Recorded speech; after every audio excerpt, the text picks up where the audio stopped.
ये टैरिफ हमें काफी भारी पड़ रहे थे।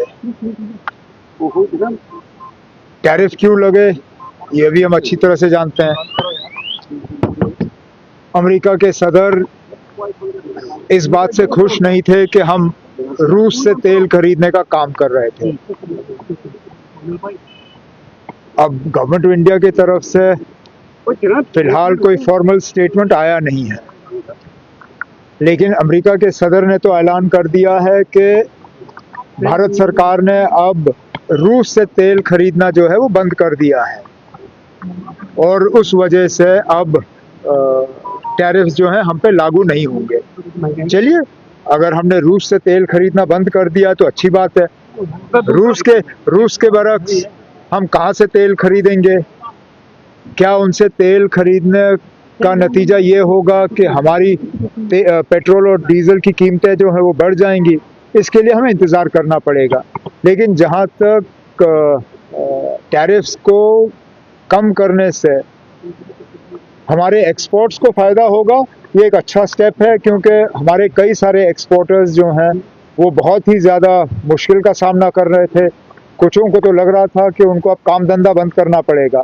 अब टैरिफ्स कम हो गए हैं, उम्मीद की जाती है कि उनका धंधा जो है दोबारा चालू होगा। T20 खेलने से मना किया। मैंने हमेशा कहा है ना, स्पोर्ट्स और पॉलिटिक्स को हम जब जोड़ते हैं तो यही होता है। हमने स्पोर्ट्स और पॉलिटिक्स जो है उनमें अब हमने फर्क करना ही बंद कर दिया है। अब हम लोग ना बार बार, आप लोग मीडिया के जरिए जब हिंदुस्तान और पाकिस्तान का मैच होता है आप उसको जंग के तौर पे पेश करते हो, आप उसको कभी नॉर्मल मैच की तरह जो है कवर करते ही नहीं हो। बाकी मुल्कों के खिलाफ जब हम खेलते हैं तो उसका आप लोग नोटिस नहीं लेते हो। जब पाकिस्तान के खिलाफ हम खेलते हैं तो उसको बहुत बड़ा चढ़ा के पेश किया जाता है, तब जाके जो है इस तरह के हालात बनते हैं। नहीं बनना चाहिए था। अब चलिए, इस वर्ल्ड कप में वो हिस्सा ले रहे हैं, लेकिन हमारे खिलाफ नहीं खेलेंगे। यार, ये अच्छी बात नहीं है। मैंने north zone chief ministers conference में भी इस हवाले से बात की थी। मैंने तमाम चीफ मिनिस्टर से उस वक्त गुजारिश की, होम मिनिस्टर ऑफ इंडिया से गुजारिश की कि ये जो सिलसिला कश्मीरियों को, चाहे वो स्टूडेंट्स हों चाहे ट्रेडर्स हों, उनको जो हरास करने का काम चल रहा है वो रुक जाना चाहिए।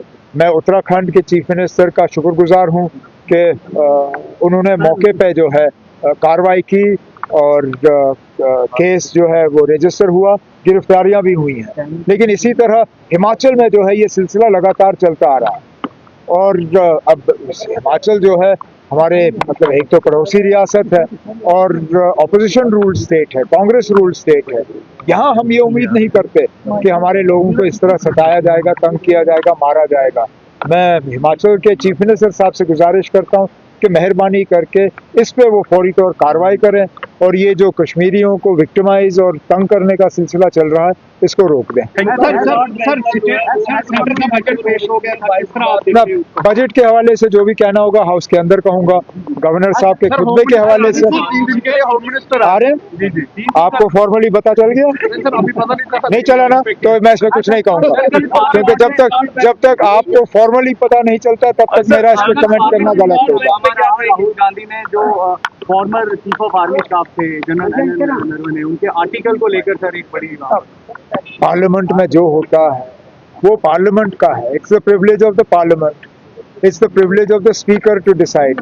इसी तरह हम जो अपने असेंबली में करते हैं वो हम तक है। अब पार्लियामेंट में हमारे असेंबली के बारे में चर्चा हो, अच्छी बात नहीं होगी। इसलिए पार्लियामेंट में जो हुआ मुझे उस पर टिप्पणी नहीं करनी चाहिए।